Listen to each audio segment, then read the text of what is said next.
Okay, so now we going to talk about the effects of the inhaler anaesthetic. सबसे पहले CNS में आपने रखना है कि जितने भी इनहेलर एनेस्थेटिक होते हैं ना, वो आपको सीएनएस के अंदर मेटाबॉलिक रेट को कम करते हैं। ऑब्वियसली आपको पता है कि जितने भी एनेस्थेटिक होते हैं, चाहे वो आईवी रूट से दो या इनहेलेशन रूट से दो, वो जाते हैं आपके ब्लड में, ब्लड से आपके पास यहाँ पे सर्कुलेशन से इवेंचुअली पहुंचते हैं सीएनएस में। सीएनएस में जाके जो आपका रेटिकुलर एक्टिवेटिंग सिस्टम होता है ना, उसको जाके डिप्रेस कर देते हैं, ताकि पूरा का पूरा जो ब्रेन जो है वो सप्रेस कर जाकर स्लीप इंड्यूस हो जाती है। ठीक है, तो मेटाबॉलिक रेट कम हो जाता है, लेकिन आपके पास यहाँ पे वेस्कुलर रेजिस्टेंस भी कम हो जाती है। तो जो आपके पास इंट्राक्रेनियल सेरेब्रल ब्लड फ्लो होता है वो बढ़ जाता है, और इंट्राक्रेनियल प्रेशर जो है इसकी वजह से यहाँ पे बढ़ भी सकता है, लेकिन कभी कमी हो जाता है। ठीक है, एनफ्रेन जो होता है ना, ये अगर रखने के enflurane cause spike in wave activity, जिसकी वजह से एनफ्रेन जो है वो थोड़ी सी सीजर एक्टिविटी इसके पास होती है, सीजर कॉज करा सकती है। और बाकी हम रखने के आपके पास जो नाइट्रोक्साइड होता है ना, वो बहुत ज़्यादा पोटेंट होती है, जिसकी वजह से मार्क्ड एनाल्जेसिक और एमनेस्टिक एक्टिविटी आती है। तो ये 5 चीज़ें आपने रखनी जो कि आपको सीएनएस में होती है। उसमें यहाँ पे आ जाएगा सीवीएस में। सीवीएस में आपने रखने आपके पास जितनी भी इनहेलर होती है वो नॉर्मली आपको जितना भी ब्लड प्रेशर है उसको कम करा रही होती है। ठीक है, एनफ्रेन और हेलोथेन होते हैं, they are myocardial depressants and they decrease the cardiac output, whereas isoflurane, desflurane और सेवोफ्लोरिन जो होती है ये पेरिफेरल वेसोडाइलेटर्स होती है। ठीक है, उसमें नाइट्रिक ऑक्साइड जो होती है वो भी आपके ब्लड प्रेशर को कम ही कराती है, और आपके पास ऑब्वियसली इस वजह से लिवर और जो ब्लड फ्लो किडनी जो ब्लड फ्लो को किडनी होती है, सॉरी जो लिवर और किडनी को ब्लड फ्लो होता है वो भी कमी हो जाती है इसकी वजह से। देखिए आपको सीवीएस में बैठा जाएंगे, और आपको पता है जो हेलोथेन होता है ना, वो it will sensitise myocardium to the arrhythmogenic effect of the catecholamine. ये हेलोथेन की वजह से होता है। ठीक है, रेस्पिरेटरी हमें बता दिया, इसमें यहाँ पे रेस्पिरेटरी में यहाँ भी ये होता है कि ये ब्रोंको, यहाँ पे आप देखोगे कि जितने भी ये ओवरऑल रेस्पिरेटरी रेट को शायद थोड़ा सा बढ़ाई दे, लेकिन they cause a dose and decrease in the title volume and ventilation, जिसकी वजह से ओवरऑल कार्बन डाइऑक्साइड की जो टेंशन हो जाती है वो बढ़ जाती है। ठीक है, सो इनहेल एनेस्थेटिक जो है they will decrease the ventilation. इसके अलावा they will also decrease the ventilation response to hypoxia even at sub anaesthetic concentration. ठीक है, तो इस वजह से आरटीएल कार्बन डाइऑक्साइड की टेंशन जो है ना थोड़ी सी वजह से बढ़ जाती है, क्योंकि आपके यहाँ पे हाइपोक्सिया को रिस्पांस नहीं होता। ठीक है ना, इसके अलावा आपको बताना चाहिए कि आपके पास यहाँ पे जो वैसे सारी जो है वो ब्रोंकोडायलेटर्स होती है, लेकिन डेस्फ्लोरिन यहाँ पे में इरिटेंट होती है, लेकिन कॉज ब्रोंकोस्पैज्म। एंड जो आपके पास एनफ्लोरिन होती है यहाँ पे ये पंजेंट होती है, विल कॉज द यहाँ पे ब्रेथ होल्डिंग कैपेसिटी, तो इस वजह से ब्रोंकोस्पैज्म हो जाता है। ठीक है, तो ये हम इसके इफेक्ट बताते हैं। इसके अलावा इसके लेवल में भी इफेक्ट होते हैं। हेपेटिक ब्लड फ्लो को कम कर देती है, टोटल हेपेटिक ब्लड फ्लो को कम कर देती है, पोर्टल ब्लड फ्लो को भी, पोर्टल वेन के अंदर भी कम कर देती है। इसके अलावा यहाँ पे रीनल इफेक्ट्स में यहाँ पे रीनल ब्लड फ्लो को कम कर देती है, यूरिनरी आउटपुट को कम कर देती है। इसके अलावा यहाँ पे रिलैक्सेशन कॉज करती है आपके स्केलेटल मसल की। जल्दी से बात करें हेलोथेन की। हेलोथेन आपको पता है कि इसका जो मेटाबॉलिज्म होता है ना वो वैसे नॉर्मली होता है ट्राइफ्लोरोएसिटिक एसिड में, लेकिन आप लगता है कि इसका नॉर्मल मेटाबॉलिट होता है। अगर फॉर एग्जांपल ये कन्वर्ट हो जाते हैं आपको ट्राइफ्लोरोएसिटाइल क्लोराइड में, तो ये इसका टॉक्सिक मेटाबॉलिट होता है। Trifluoroacetic acid is okay, but trifluoroacetyl chloride is a toxic metabolite. अब हेलोथेन जो है ये 20 to 40% लिवर में मेटाबॉलाइज होती है, और 60 to 80% लंग में मेटाबॉलाइज होती है, निकल जाती है। ये आपको यूज होती है मेंटेनेंस में भी, इंडक्शन में भी, इंटरनल वर्जन वैनुअली प्लेसेंटा को रिमूव करने के लिए यूज होती है, यूट्राइन रिलैक्सेंट होती है एक्चुअली ये, और इसके अलावा ब्रोंकियल एस्मा भी यूज होती है, क्योंकि हम देखा है ब्रोंकोडायलेटर होती है। इसके जैसे एडवर्स यहाँ पर post halothane post anaesthetic halothane shake हो सकती है, शिवरिंग हो सकती है, जहाँ पे हम डायज़ेपाम वगैरह यूज कर सकते हैं। यहाँ पे सीवीएस में अभी बताया कि कैटेकोलामिन की सेंसिटिविटी बढ़ा देता है मायोकार्डियम को। इसके अलावा ये हेपेटाइटिस कॉज कर सकता है। ठीक है, और मैलिग्नेंट हाइपरथेमिया। अब मैलिग्नेंट हाइपरथेमिया में एक ऐसी कंडीशन होती है जहाँ पे फॉर एग्जांपल जब आपने मैलिग्नेंट हाइपरथेमिया के जो ट्रिगर्स होते हैं ना वो यही होते हैं, हेलोथेन वगैरह, हेलोथेन, आइसोफ्लोरिन, डेस्फ्लोरिन वगैरह, और साथ यहाँ पे सक्साइलकोलिन। क्योंकि जब आप ये एजेंट देते हो तो इनकी वजह से मैलिग्नेंट हाइपरथेमिया के पेशेंट में नॉर्मली जो राइनिन रिसेप्टर होता है ना वो डिफेक्टिव होते हैं, RYR1। ठीक है, यहाँ पे RYR1 के जो रिसेप्टर्स होते हैं वो डिफेक्टिव होते हैं। ठीक है, जब ये रिसेप्टर डिफेक्टिव होते हैं तो नॉर्मली आपको जहाँ पे होता है कि कैल्शियम जो होता है वो अंदर आ तो जाता है, नाम आपको ये होता है आपके पास एंडोप्लाज्मिक रेटिकुलम में रिसेप्टर्स होते हैं जो कि कैल्शियम को अंदर लेके जा रहे होते हैं। लेकिन ये जो रिसेप्टर्स होते हैं कैल्शियम को जब ये डिफेक्टिव होते हैं कैल्शियम को अंदर नहीं लेके जा सकते, जो कि कैल्शियम जो है वो अंदर ज़्यादा रहता है, जो ज़्यादा रहता है वो आपके पास बहुत ज़्यादा बॉडी जो है वो कॉन्ट्रैक्टेड रहती है। जब बॉडी कॉन्ट्रैक्टेड होती है तो टेम्परेचर भी बढ़ जाता है, मसल रिजिडिटी भी होती है, उस वजह से मायोग्लोबिनीमिया हो जाता है, मायोग्लोबिनीरिया हो जाता है, और बहुत सारे इफेक्ट आ जाते हैं। ठीक है, तो ये भी इस वजह से होता है ऑक्यूमेटिव हेपेटोसिटी कॉज होते हैं। इसके एडवांटेजेस क्या होते हैं? ये पोटेंट है, लेस इरिटेंट है, इंडक्शन स्मूथ है, क्विक रिकवरी है, ब्रोंकोडायलेटर तो है, यूरिनरी रिलैक्सेंट है, और पोस्ट ऑपरेटिव नॉजिया वोमिटिंग कम होती है, लेकिन एनाल्जेसिक एक्टिविटी कोई नहीं है। वेरिएबल मसल रिलैक्सेशन होती है, कैटेकोलामिन को ऑब्वियसली सेंसिटाइज कर देता है हार्ट को, cardiac depression, respiratory depression, hepatitis, और इसके अलावा सारे एडवर्स यहाँ पे आ जाएंगे। अब एनफ्लोरिन के बारे में आपने रखना है कि नेफ्रोटॉक्सिक होता है, सीजरिक एक्टिविटी होती है, और क्यूरार इफेक्ट भी होता है। ठीक है, डेस्फ्लोरिन के बारे में पंजेंट होता है, इरिटेंट होता है, कामों से प्रोड्यूस कर देता है। ठीक है, और ब्रोंकोस्पैज्म में ओवरऑल यूज होता है, सिक्रीशन बढ़ाता है। सेवोफ्लोरिन ब्रोंकोडायलेटर होता है, गुड मसल रिलैक्सेंट होता है, ड्रग ऑफ चॉइस है बच्चों में, लेकिन नेफ्रोटॉक्सिक होता है। जो आइसोफ्लोरिन होता है कॉज कॉर्नियल वेसोडाइलेशन, जिसकी वजह से कॉर्नियल स्टील सिंड्रोम कॉज होता है। कॉर्नियल स्टील सिंड्रोम में होता है कि जब ब्लड फ्लो मायोकार्डियम को दोबारा से इंप्रूव हो जाए तो तब उसको जो यानी कि प्रॉब्लम होती है उसको यहाँ पे कॉर्नियल स्टील सिंड्रोम कहते हैं। उसके बाद यहाँ पे मेथॉक्सिलोन भी नेफ्रोटॉक्सिक होती है, साइक्लोप्रोपेन की जैसे साइक्लोप्रोपेन शॉक हो जाता है। नाइट्रिक ऑक्साइड होता है, एनर्जेटिक है, सेडेटिव है, सेकंड गैस इफेक्ट इसकी वजह से हो जाता है। अच्छा, नाइट्रिक ऑक्साइड के दो इफेक्ट होते हैं। सेकंड गैस इफेक्ट होता है diffusion hypoxia. Second effect gas effect में होता है कि जब हम यहाँ पे नाइट्रिक ऑक्साइड के इंजेक्शन करते हैं तो आपको पता है इनिशियली इसकी कंसंट्रेशन एल्वेला में ज़्यादा होगी। जब इसकी कंसंट्रेशन एल्वेला में ज़्यादा होती है तो ज़्यादा कंसंट्रेशन की वजह से कंसंट्रेशन ग्रेडियंट की वजह से एल्वेला में जाएगा ब्लड में, जब एल्वेला से ब्लड में जाएगा तो आपके पास जो कंसंट्रेशन की गैस रिमेनिंग हो जाएगी ना आपके एल्वेला में वो जो है वो कॉन्संट्रेट कर जाएंगे, उसको यहाँ पे कहते हैं सेकंड गैस इफेक्ट। जहाँ पे सेकंड गैस आपके पास नाइट्रिक ऑक्साइड। और डिफ्यूजन हाइपोक्सिया ये होता है कि जब आपके रिकवरी के दौरान जब ये टर्मिनेशन हो रही होती है इसकी, और जब आपके पास ये ब्लड से दोबारा से आपके पास एल्वेला में आती है ना, वीनस ब्लड से दोबारा से एल्वेला में आ रही होती है, तो उसमें क्या होता है कि कंसंट्रेशन ब्लड में ज़्यादा होती है, तो ये ब्लड से जब एल्वेला में दोबारा आती है तो वहाँ पे ऑक्सीजन को ये डाइल्यूट कर देती है, जिसकी वजह से डाइल्यूशन हाइपोक्सिया हो जाता है। ठीक है, तो इसकी वजह से एडवर्स इफेक्ट में यहाँ पे डाइल्यूशन हाइपोक्सिया। अब यहाँ पे ना ये जो आपको होती है ये इंटरफेयर करती है विद द मेथोनिन मेटाबॉलिज्म, तो इसकी वजह से मेगालोब्लास्टिक एनीमिया कॉज होती है। उसी वजह से यहाँ पे विटामिन B12 डेफिशिएंसी, मतलब यहाँ पे आपकी विटामिन B12 डेफिशिएंसी की वजह से मेगालोब्लास्टिक एनीमिया एंड इसके अलावा ये can cause the bone marrow suppression. इसके अलावा आपने रखना है कि ये जो है ना, क्योंकि ये गैस है ना, तो ये आँख में जो कैविटीज होती है ना, जहाँ पे नाइट्रोजन कैविटीज में होती है, उनको डिस्प्लेस कर देती है और वहाँ पे आँख में यहाँ पे नाइट्रोजन चल जाती है, तो ये कैविटीज में प्रेशर बिल्डअप कर देती है। इसके अलावा इसकी वजह से अबॉर्शन भी हो सकता है। तो it is a very strong, जैसे रैपिड इंडक्शन रिकवरी होती है, नॉन एडिटेड होती है, नॉजिया वॉमिटिंग इसकी वजह से होती है, लेटल सचाई में इफेक्ट होता है, कार्डियक डिप्रेशन में कम होती है, रेस्पिरेटरी डिप्रेशन में कम होती है, नोमेटालिज्म। लेकिन इसके डिस्फंक्शन यहाँ पे इट इज लेस इंपॉर्टेंट, यहाँ पे ट्रांसपोर्टेशन डिफिकल्टीज वजह से हो सकती है, मगर ब्लास्टिक एनीमिया, डिफिशन हाइपोक्सिया वगैरह हो जाता है। अब हम बताते हैं बहुत इंपॉर्टेंट ड्रग प्रोपोफॉल। प्रोपोफॉल आपकी सबसे इंपॉर्टेंट ड्रग है, क्योंकि इसमें सबसे ज्यादा सवाल जो है इसके बारे में पूछे जाते हैं। प्रोपोफॉल के बारे में आपने रखना है कि ये आपके पास ऐसी ड्रग होती है जो कि नॉर्मली आपको बताना चाहिए कि ये जो है ना, ये जो होती है ये रैपिडली दी जाती है, और रैपिड इंडक्शन होती है, रैपिड रिकवरी होती है, बहुत ही जल्दी होती है। ठीक है, इसमें आपके पास होता है कि हाफ लाइफ होती है, distribution elimination half life. Distribution half life में जब इसको देते हैं ना, तो जैसे इसको देते हैं तो आपके पास ऑब्वियसली हाई ब्लड फ्लो की वजह से और आपके पास हाई लेवल सॉल्युबिलिटी की वजह से सीएनएस में, तो सीएनएस में जब ये गई और जब वहाँ पे जाके ये दोबारा से रीडिस्ट्रीब्यूट होती है आपके स्केलेटल मसल में, फैट में, लो परफ्यूज टिश्यू, इसको यहाँ पे कहते हैं रीडिस्ट्रीब्यूशन या डिस्ट्रीब्यूशन हाफ लाइफ। उसके बाद जब आपके पास ऐसा ऐसा एलिमिनेट होती है एलिमिनेशन हाफ लाइफ। ठीक है, अब होता है कि आपके पास सबसे इंपॉर्टेंट ड्रग होती है, क्योंकि it is a drug of choice in देख मिलिट्री सर्जरी, क्योंकि आपको पता है कि वो ड्रग होती है जो कि हम दे सकते हैं तब जब आपके पास उसी दिन हमने सर्जरी परफॉर्म करनी है, उसी दिन हमने पेशेंट को डिस्चार्ज करना है, तो हम आराम से इसको देख के मिलिट्री सर्जरी में दे सकते हैं। जैसे drug of choice in the malignant hypothermia, जहाँ पे आपको पता है मैंने कहा कि जितने भी इनहेल एनेस्थेटिक होते हैं वो ट्रिगर्स होते हैं, मैलिग्नेंट हाइपोथर्मिया को नहीं दे सकते, इसको दे सकते हो। ठीक है, इसके अलावा इस drug of choice for the यानी कि इंडक्शन के लिए। ठीक है, जब आपने इंडक्शन करनी तो आपको होता है कि आपने इंडक्शन जब करनी होती है तो आपके जब आपने स्केलेटल मसल रिलैक्सेशन दिया, आपने वोकल कॉर्ड रिलैक्स हो गए, वोकल कॉर्ड रिलैक्स हो गए तो आपने अंदर लेरिंगोस्कोपी की, फिर आपने ट्यूब इंसर्ट की, तो उसके लिए बहुत अच्छी ड्रग होती है। फिर हमने बात रखी कि ये आपके पास इसमें जो है ना, एक्चुअली इसकी जो फॉर्मेशन होती है वो मिल्की बटन कलर होती है और ये लिपिड एमल्शन में होती है, इसके अंदर एग लेसिथन होता है। जिन लोगों में एग एलर्जी होती है उसमें आप ये नहीं दे सकते। दूसरी बात ये क्योंकि लिपिड होती है, लिपिड होने की वजह से जब हम वाइल इंसर्ट करते हैं ना इसकी, तो इसकी वाइल आपने 6 आवर से ज़्यादा एक्सीड नहीं करनी, क्योंकि अगर यहाँ पे बैक्टीरिया ग्रो कर जाएगा और बैक्टीरिया फिर आपके पास ब्लड के अंदर जाके तो सेप्सिस भी कॉज कर सकता है पेशेंट के अंदर। तीसरी बात ये होगी कि ये ट्रांजिएंट लिपिड लेवल बढ़ा सकती है, तो ये आपके इसका खराब रखेगा। और यहाँ पे आपने यही इंपॉर्टेंट इसकी ये भी बात रखनी कि ये आपको पता है, ये बात इसकी रखनी कि ये जो है ना आपके पास ऐसा क्यों करते हैं कि हम यहाँ पे देख के मिलिट्री सर्जरी में इसको एक ही दिन आपने ऑपरेशन किया और अगले दिन उसी दिन डिस्चार्ज कर दिया। जब हमने पेशेंट को डिस्चार्ज करना होता है तो हमारा कंसर्न ये होता है कि पेशेंट को इसके बाद वॉमिटिंग ना हो और इसके बाद इचिंग वगैरह ना हो। तो ये एक बहुत इंपॉर्टेंट एंटीमेटिक और एंटी प्रोटेक्टिव ड्रग होती है, तो इस वजह से ये इसकी प्रॉपर्टी बहुत अच्छी होती है। दूसरा आपको पता है कि ये इतनी इंपॉर्टेंट ड्रग होती है कि आप इसकी डोज जरूर रखो। इसकी जो डोज होती है 1 to 2.5 मिलीग्राम पर केजी। ठीक है, दैट वाज अबाउट यानी कि ये इसकी बहुत इंपॉर्टेंट बात थी। हम इसको यहाँ पे बुक से भी देख लेते हैं। देखिए बुक्स आपको बताने प्रोपोफॉल होता है ना, आपके पास ऑब्वियसली एनेस्थीसिया बहुत रैपिडली प्रोड्यूस करती है, जैसे कोई आईवी बार्बिटरी नहीं होती उतना जल्दी प्रोड्यूस करती है। इसकी एंटीमेटिक प्रॉपर्टी भी होती है जिसकी वजह से बहुत अच्छा होता है। बैलेंस एनेस्थीसिया में यूज होती है, आउट पेशेंट सर्जरी में आराम से यूज कर सकती है। इवन कि वो कहते हैं कि आईसीयू में अगर आपने देखो आप उसको एक दिन की भी दे सकते हो, अगर आपने कॉन्टिन्यूस इन्फ्यूजन करी तभी दे सकते हैं, उसको कोई समस्या नहीं होता। प्रोपोफॉल की वजह से लेकिन मार्क्ड हाइपो टेंशन हो सकती है ड्यूरिंग द इंडक्शन, तो वो हमने ध्यान रखना होता है। और बाकी मैं कहता है कि इसकी जो टोटल बॉडी क्लियरेंस होती है वो हमारे ब्लड फ्लो से भी ज्यादा होती है, यानी कि इसको कोई और भी मेटाबॉलिज्म होता है जो कि मेटाबॉलिज्म होता है। अब यहाँ पे फॉर एग्जांपल इसकी वजह से लिपिड प्रॉब्लम हुई तो मैं यहाँ पे इसकी एक प्रिपरेशन दे सकते हैं जो कि बॉडी सॉल्युबल प्रिपरेशन होती है, जो कि फोर्स प्रोपोफॉल होती है, जो कि फ्लो ड्रग होती है, हमारी बॉडी में जाके अल्कालाइन फॉस्फेट उसको मेटाबोलाइज कर देते हैं इनटू दी प्रोपोफॉल में। ठीक है, उसके बाद हमने बात की इसको यूज कहाँ पे करते हैं। इसको यहाँ पे सूट बी से रखो, यहाँ पे स्ट्रॉन्ग एंटीमेटिक एक्शन होता है और स्ट्रॉन्ग एंटीप्रोटेक्टिव एक्शन होता है। अनकंट्रोलेबल स्टेटस एबिलिटी, इसमें मतलब यहाँ पे इसको यहाँ एस का सेडेशन आईसीयू। ठीक है, यानी कि strong antiemetic action and sedation ICU for propofol. इसका मैं यहाँ पे अनकंट्रोल सर्जरी एबिलिटिक्स टेक है एमिलिटी सर्जरी। इसके अलावा यहाँ पे आपके पास जो है ना यहाँ पे बैलेंस एनेस्थीसिया, उसके अलावा कॉन्टिन्यूस इन्फ्यूजन में भी दे सकते हैं। इंजेक्शन साइड यहाँ पे पेन हो सकती है फॉस्ट प्रोपोफॉल की वजह से, पैरासीजियम फॉस्ट प्रोपोफॉल की वजह से हो सकता है, एलिवेटेड लेवल हो सकते हैं, सीवियर रेस्पिरेटरी डिप्रेशन हो सकती है, रेस्पिरेटरी इन्फेक्शन भी बच्चों में हो सकती है। बाकी जो मैंने बताया ना वो 3 बातें कि आपके पास यहाँ पे जो है वो लिपिड लेवल बढ़ जाते हैं, बाकी इन्फेक्शन हो सकते हैं, वो भी आप यहाँ पे जिक्र कर सकते हो। और जो थायराइड पेंडल होती है वो इतनी शॉर्ट होती है, आप देखो कि थायराइड पेंडल में कहते हैं कि thiopental barbiturates they have high level solubility which will promote the rapid entry to the brain and result in surgical anaesthesia in one circulation time less than 1 minute में। इस वजह से ये बहुत ही शॉर्ट सर्जिकल प्रोसीजर में use होते हैं। ठीक है, तो ये आपके पास यहाँ पे डोज डिपेंडेंट सीनियस डिप्रेशन इसकी भी इस तरह से 2 हाफ लाइफ होती है। Cerebral metabolic rate of blood flow इस वजह से कम हो जाता है, सीनियस डिप्रेशन भी होती है इसकी वजह से, लेकिन रिफ्लेक्स की गाड़ी होता है, बाकी सबकी वजह से नहीं होता, इस वजह से होता है। It is used in dental endoscopy circumcision orthopaedic और ड्रेसिंग वगैरह में यूज होता है। उसके बाद थाई पेंडल के एडवाइस यहाँ पे पोरफायरिन लेवल बढ़ जाता है, इंटरमीडिएट पोरफायरिन वही बार्बिट्रेट के typical adverse effect. Respiratory depression अगर आपके पास इंट्राआर्टियल यहाँ पे लग जाए तो गैंग्रीन हो सकता है, लेरिंगोस्पैज़म, इसके अलावा शिवरिंग। मैं तो एक जो है वो 3 टाइम ज़्यादा पोर्टेंट होती है, छोटा हाफ लाइफ होती है कि आपके पास ये बहुत इंपॉर्टेंट है, एपिलेप्टिक फोकाई को आइडेंटिफाई कर लेती है। ठीक है, इसके अलावा फैसिलिटी करती है इलेक्ट्रोकेफेसिव को can be given for rectum. Midazolam जो होती है वो आपके पास एक एंटी एंजियोलेटिक ड्रग है, प्री एनेस्थेटिक मेडिकेशन में यूज होती है। जो एटोमेटेड होती है ना वो आपके पास इसके सीनियर इफेक्ट भी होते हैं। एटोमेटेड एक्टिवेट करती है आपके सीजर फोकाई और माइक्रोन को, जिसकी वजह से ये भी आइडेंटिफाई में यूज होती है कि सीवियस और रेस्पिरेटरी डिप्रेशन कॉज कर सकती है। इसके अलावा एंडोक्राइन ये हमें रखने के इसकी वजह से ना एंडोक्राइन एडवर्स इफेक्ट होती है, कि आप इसके एडवर्स इफेक्ट रखो बाय पास माई। ठीक है, पास एम आई या पास मी, पी से जगह यहाँ पे आपका जो है ना वो इसके यहाँ पे एडवर्स नजर नहीं आ रहे। अच्छा, पी से था इसके वजह से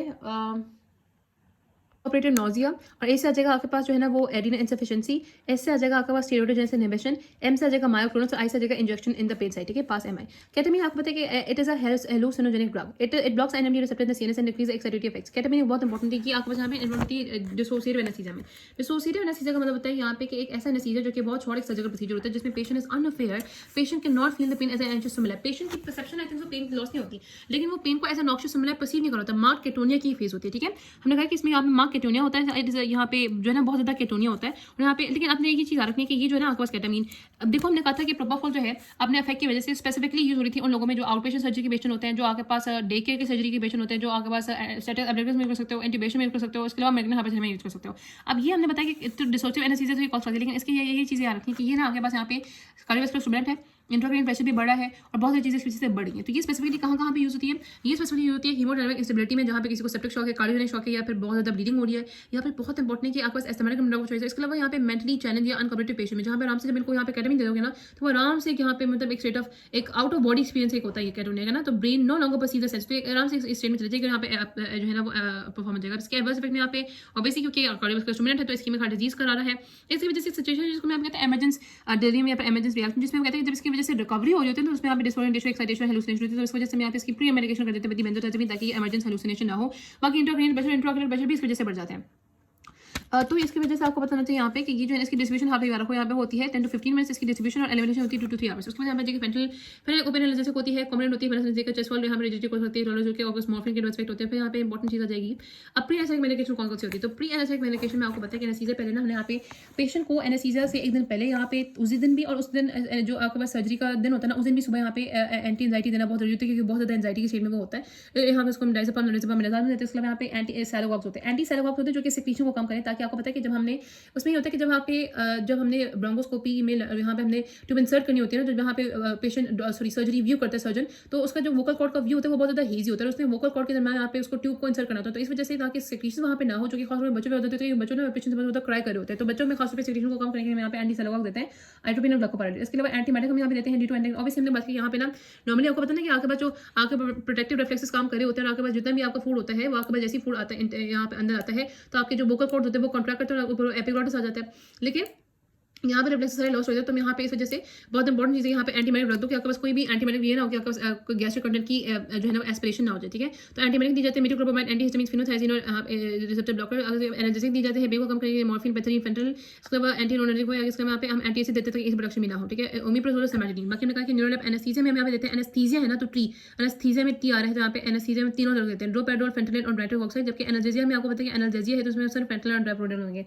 एक और बात आपको पता चलिए पूछा जा सकता है कि आपके पास what is the basic requirement monitors for the saturation, मतलब बेसिक मॉनिटर्स क्या होते हैं, ऐसे बेसिक मॉनिटर्स में यहाँ पे आ जाएगा PO2 ऑक्सीजन सैचुरेशन, इसके यहाँ पे आ जाएगा आपका EtCO2 और कैप्नोग्राफी जिसमें यहाँ पे करते हैं ECG, उसके अलावा यहाँ पे non invasive blood pressure measuring method, इसके अलावा टेम्परेचर, ठीक है। और ये भी बहुत इंपॉर्टेंट है कि देखो नॉर्मली आपको पता है कि हमने कहा था कि प्री मेडिकेशन करते हैं 100% ऑक्सीजन, क्योंकि जब हमने यहाँ पे पेशेंट को 100% ऑक्सीजन यहाँ पर नहीं देने देंगे तो आपको पता है कि उस प्रोसीजर के दौरान जब हमने उसमें यहाँ पे लेंगोस्कोपी करनी, फिर हमने ट्यूब इंसर्ट करनी है, उसको तो पेशेंट ब्रीथ नहीं कर रहा होगा। जब वो पेशेंट ब्रीथ नहीं कर रहा होगा तो डी सैचुरेशन हो सकती है, वो भी हमने कहा था कि विदाउट दी यानी कि विदाउट 21% ऑक्सीजन जो कि एटमॉस्फेयर में होती है, इसमें जो डी सैचुरेशन होगी वो 3 मिनट में हो जाएगी। लेकिन अगर आपने 100% ऑक्सीजन उसको दी होगी तो डी सैचुरेशन आपके यहाँ पे 7 मिनट में होगी, जो कि फिर भी आपके पास यहाँ पे एटलीस्ट पेशेंट जो है वो सर्वाइव कर जाएगा, ठीक है। उसके बाद हमने जब आपने रिकवरी करनी है ना, रिकवरी में आपने सबसे पहले अनपैरालाइज करना उसको, यानी कि आपने रिवर्सल एजेंट देने हैं न्यूस्टिग्मिन और ग्लाइकोपाराइड, उसके बाद आपने उसको जो है ना वो एनेस्थीसिया को रिमूव करना है। जी हम अब लोकल एनेस्थेटिक की बात कर लेते हैं, तो आपको पता है लोकल एनेस्थेटिक वो ड्रग होती हैं जो कि reversible inhibition of initiation and propagation of impulses produce कराती हैं in the nervous and the excitable tissue. Local anaesthetic जो है वो दो तरह के हो सकते हैं, या तो एस्टर्स हो सकते हैं या तो अमाइड्स हो सकते हैं। एक्चुअली होता ही है कि इनके अंदर जो है ना यहाँ पे हर किसी के अंदर एक बेंजीन रिंग होती है और साथ अमाइनो ग्रुप तो होता ही है, लेकिन बेंजीन और अमाइनो यानी कि ग्रुप को जोड़ने वाले आपके पास या तो एक एस्टर्स हो सकते हैं या अमाइड हो सकता है। अगर बेंजीन और अमाइनो ग्रुप को जोड़ने वाला यानी कि लिपोफिलिक और हाइड्रोफिलिक ग्रुप को जोड़ने वाला एस्टर तो एस्टर यानी कि अमाइनो एस्टर है, और अगर एमाइड तो उसको यहाँ पे अमाइनो एमाइड्स कहते हैं। क्लासिफिकेशन हम कहते हैं एस्टर्स में प्रोकेन, हेट्रोकेन और बेंजोकेन वगैरह, एमाइड्स में लिग्नोकेन, बिवेकेन, प्रायोकेन, लेकिन आपने ड्यूरेशन वैक्सीन के हिसाब से करनी होती है। एस्टर्स में लॉन्गर एक्टिंग होते हैं टेट्राकेन, जिसको यहाँ पे ए मेथोकेन भी कहते हैं, शॉर्ट एक्टिंग में प्रोकेन, क्लोरोप्रोकेन, और सरफेस एक्शन वाले सरफेस एक्शन वो होते हैं जिनमें एबिलिटी होती है कि वो आपके पास वहाँ पे लोकल नर्व में जा सकते हैं, इसमें बेंजोकेन और कोकेन आ जाते हैं। और आपके पास जो एमाइड्स आ जाते हैं जिसमें है लोकल एक्टिंग बिपिवाकेन, रोपिवाकेन। बिपिवाकेन की हाफ लाइफ होती है 3.5 आवर्स और इसकी रोपिवाकेन की होती है 4.2 आवर्स, और इसकी जो उसके बाद यहाँ पे एडिडोकेन और डाइबोकेन को यहाँ पे सिंकोकेन और न्यूपरकेन भी कहते हैं। मीडियम एक्शन में भी है द लाइडोकेन, प्राइलोकेन एंड मेपिवाकेन, और इनकी हाफ लाइफ जो है वो 1.5 आवर तक होती है। इनका जो मेटाबॉलिज्म होता है ना जो एमआर्स होते हैं इनका मेटाबॉलिज्म होता है लिवर एंजाइम से, हेपेटिक मेटाबॉलिज्म होता है। तो हेपेटिक मेटाबॉलिज्म की वजह से क्या होता है कि ये जो होता है ना एंजाइम, ये आपके पास जो है ये थोड़े से इनको टाइम लगता है, जबकि इनका मेटाबॉलिज्म बाय द सूडोकाइनेसिस होता है जो कि प्लाज्मा में प्रेजेंट होता है। जो जैसे ही प्लाज्मा में एंटर करते हैं वैसे इनका मेटाबॉलिज्म हो जाता है। अब हमने बात की थोड़ी सी इनकी फार्माकोकाइनेटिक, क्या होता है मैंने एसिड एमआर्स होते हैं यहाँ पे एक्चुअली बेसिस होती हैं, उनकी जो पीके होती है वो 8 to 9 तक होती है, जो टिश्यू की जो पीच होती है वो 6.5 होती है, 6.4 होती है। इस तरीके से यहाँ पे वेरी कर रहा होता है। बाकी कितनी इंपॉर्टेंट बात यहाँ पे लिखी है आयनिज्म हम बताते हैं हमारे को पता है। फार्माकोकाइनेटिक्स ये होता है कि इनकी जो एब्जॉर्प्शन होती है ना उस जगह से क्या होता है कि लोकल एनेस्थेटिक में हमने सिर्फ लोकल इस रीजन में प्रोड्यूस करना होता है, तो इसकी एब्जॉर्प्शन होती है वो वहाँ पे वेरी कर जाता है कि आपके पास ये वहाँ पे रही या ना रहे। तो हम यहाँ पे कोशिश करते हैं कि उनको हम एडमिनिस्टर करते हैं सिम्पैथोमैटिक के साथ। हमने कहा था ना सिम्पैथोमैटिक का फंक्शन होता है to delay the absorption of the local anaesthetic, जिसमें आपके पास एपिनेफ्रिन है, एम्फेटामिन है, मगर तो थोड़े आ जाते हैं। तो उसमें यहाँ पे हम इसको यूज कर सकते हैं। कोकेन की यूज करने की जरूरत नहीं पड़ती, कोकेन एक एंड्रोजिक सिम्पैथोमैटिक खुद ब खुद होती है, ठीक है। लॉन्ग एक्टिंग जो एजेंट होता है इसमें बिबा के इनकी भी जरूरत नहीं पड़ती, उनमें भी आपके पास लॉन्ग एक्टिंग होते हैं उसमें जरूरत नहीं पड़ती, हमें वैसी छोटे प्रोसीजर के लिए चाहिए होता है, ठीक है। बाकी बताते हैं कि जो आपके पास ये वाले जो ये होते हैं ऐसे जिनका जो एक्शन होता है वो 1 to 2 आवर्स के लिए होता है, जिनका जो है लिवर मेटाबॉलिज्म होता है। मैकेनिज्म ऑफ एक्शन जो है वो लोकल एनेस्थेटिक का ये होता है कि आपके पास जो लोकल एनेस्थेटिक होते हैं वो आपके पास मेम्ब्रेन के अंदर डिफ्यूज होते हैं, सोडियम चैनल की मेम्ब्रेन के अंदर डिफ्यूज होते हैं, मेम्ब्रेन के अंदर डिफ्यूज करके एक्शन परफॉर्म करते हैं। अब एक्चुअली होता ही है, अब इनके मैं थोड़ा सा आपको बता देती हूँ इनका एक्शन क्या होता है, ठीक है। इनका एक्शन एक्चुअली ये होता है कि आपके पास इनकी जो है एब्जॉर्प्शन तो होती नहीं, तो इनकी होती है diffusion. Diffusion actually nerve fibre membrane होती है। अब जो डिफ्यूजन होती है नर्व फाइबर मेम्ब्रेन के अंदर वो डिपेंड कर रही होती है कि आपके पास इनकी पीके क्या होती है। इनकी पीके होती है 8 to 9, जबकि आपके पास सेल की पीच जो होती है आपके पास यहाँ पे मतलब आपके बॉडी की पीच होती है 7.5 7.3 सॉरी कुछ होती है। और बाकी हमने कहा था कि आपके पास इन्फेक्टेड टिश्यू की तो 6 होती है। तो यहाँ पे इनकी जो आपके पास आयनाइज फॉर्म अवेलेबल होगी, आयनाइज फॉर्म तो अंदर जा नहीं सकेगी, तो हम यहाँ पे यूजी का करते हैं कि हम ना इसके ऑनसेट को इंक्रीज करने के लिए मैं इसको सोडियम बाइकार्बोनेट के साथ एडमिनिस्टर करते हैं, ठीक है। तो जो अनआयनाइज फॉर्म होगी वो होगी जो कि अंदर चली जाएगी, जबकि अंदर जाके रिसेप्टर पे बाइंड करने के लिए आयनाइज फॉर्म चाहिए होती है, ठीक है। रिसेप्टर पे बाइंड करने के लिए आयनाइज फॉर्म चाहिए, हमें आयनाइज फॉर्म भी चाहिए और अनआयनाइज फॉर्म भी चाहिए जो कि पेनिट्रेट करती है। तो इसके दो पाथवे जिससे एंटर करती है, होती है हाइड्रोफोबिक पाथवे, होता है आपका यहाँ पे हाइड्रोफिलिक पाथवे। हाइड्रोफोबिक पाथवे से आपके पास लिपिड मेम्ब्रेन को क्रॉस करके आ जाती है, और हाइड्रोफिलिक पाथवे से अगर सोडियम चैनल ओपन और इसको अलाउ करे तो वो सोडियम चैनल से खुद ब खुद आ जाती है, जो भी होगी अंदर आके अनआयनाइज फॉर्म आयनाइज फॉर्म होगी जो कि अपने रिसेप्टर पे आके बाइंड कर जाएगी, ठीक है। हमने रखना कि ये ज्यादा एक्टिवेट करती है, ज्यादा बंद करती है एक्टिवेटेड और इनएक्टिवेटेड सोडियम चैनल पे, ठीक है। रेस्टिंग से क्या करती है एक्टिवेटेड इनएक्टिवेटेड करती है, ठीक है। बाकी आपने ये रखना कि इसके एक्शन के लिए आपको दोनों फॉर्म चाहिए होती है, ठीक है। आपके पास आयनाइज और आयनाइज फॉर्म भी चाहिए होती है, ठीक है।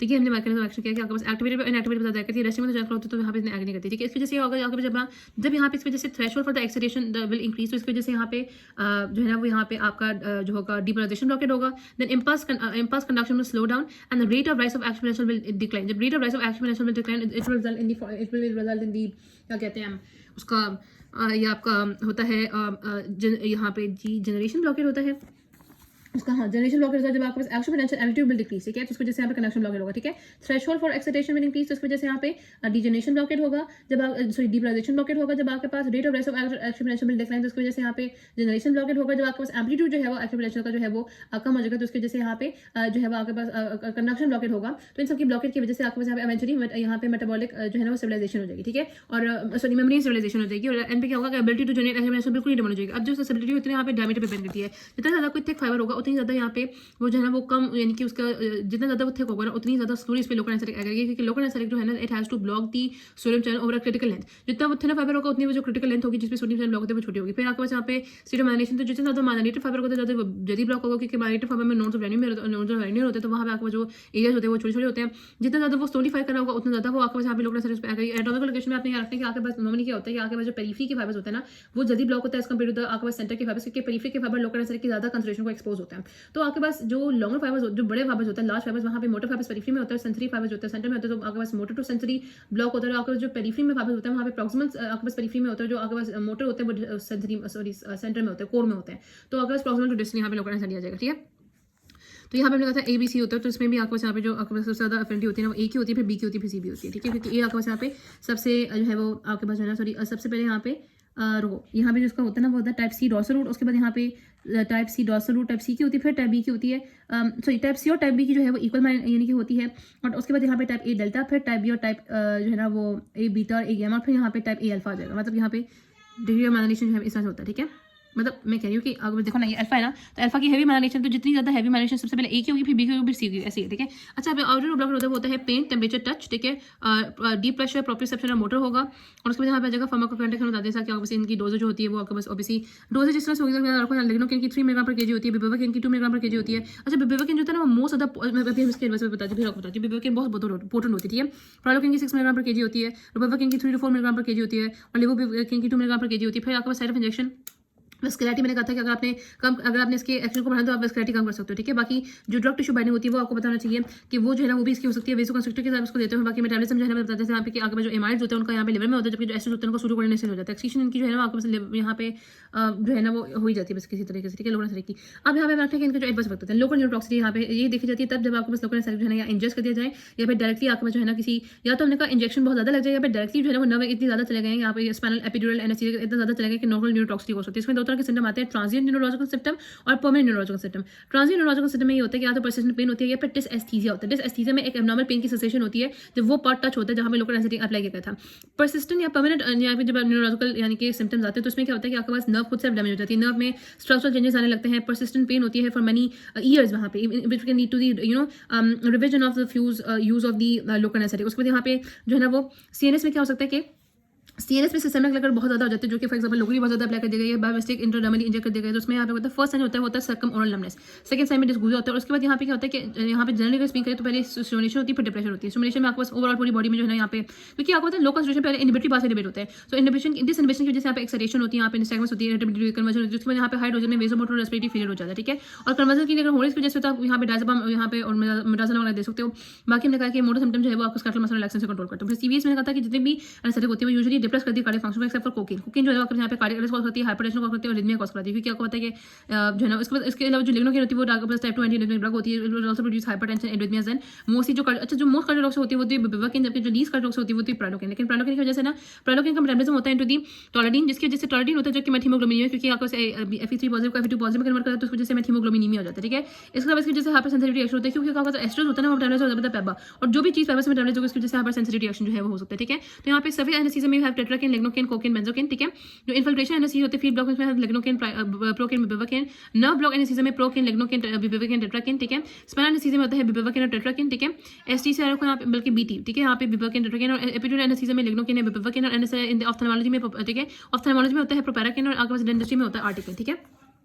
और बाकी मैं कहा था कि हम जो यहाँ पे इसको एडमिनिस्टर करते हैं ना एपिनेफ्रिन के साथ यहाँ पे एडमिनिस्टर करते हैं, एपिनेफ्रिन के साथ जब एडमिनिस्टर करते हैं तो दो इसके फायदे होते हैं। तो उसका फायदा ये होता है कि आपके पास यहाँ पे जो रिस्क ऑफ सीजर होता है वो कम हो जाता है, और बाकी इसकी वजह से ड्यूरेशन ऑफ एक्शन होती है ना की वो बढ़ जाती है, जिसको यहाँ पे टाइम सिनर्जिज्म कहते हैं। लेकिन ये जो एपिनेफ्रिन के साथ इसका कॉम्बिनेशन हम यहाँ पे करते हैं ये आप उन लोगों में नहीं करोगे जहाँ उन ऑर्गन्स में नहीं कहोगे जहाँ जो एंड ऑर्गन होते हैं, जैसे आपके सेक्शन ऑर्गन हो गए या फिंगर्स हो गई या टो हो गई। बाकी हमने कहा जो लोगों में हाइपरटेंशन है, एंजाइना है या एमआई, उनमें भी नहीं करोगे क्योंकि ऑलरेडी वो हाइपरटेंसिव ड्रग यूज करें।